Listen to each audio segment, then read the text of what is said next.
L'Ajuntament de Sabadell impulsa el Parc Agrari, un espai on es potencia l'agricultura de la zona per evitar l'abandó dels conreus. Un objectiu que encara té més sentit en una ciutat tradicionalment industrial. Aquesta zona agroforestal d'unes 600 hectàrees se situa a la segona corona metropolitana i és un espai protegit per potenciar els productes de proximitat de Sabadell. El blat que s'hi conrea és de producció integrada, és a dir, que l'adob i els productes químics que s'hi apliquen estan molt controlats i que la terra no està sobreexplotada. D'aquest producte en resultarà un pa, el de Sant Julià, que requereix uns estàndards de qualitat. Una varietat que es diu califa, és un blat de força, i una altra que es diu artornic, que és un blat fluixet.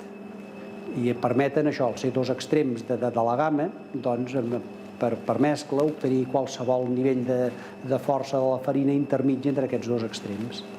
Una hora de cada mes, els molins de la farinera Morató es dediquen a moldre el blat collit al Parc Agrari. És aquesta farina la que dona al pa les característiques que el fan especial. 7 forners s'han sumat a la iniciativa d'elaborar pa de Sant Julià, característic de Sabadell.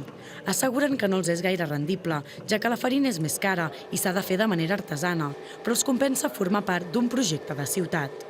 Participem amb els agricultors a l'hora d'escollir la millor llavor de blat per obtindre el blat que tingui les millors propietats de contingut en proteïna, de gluten.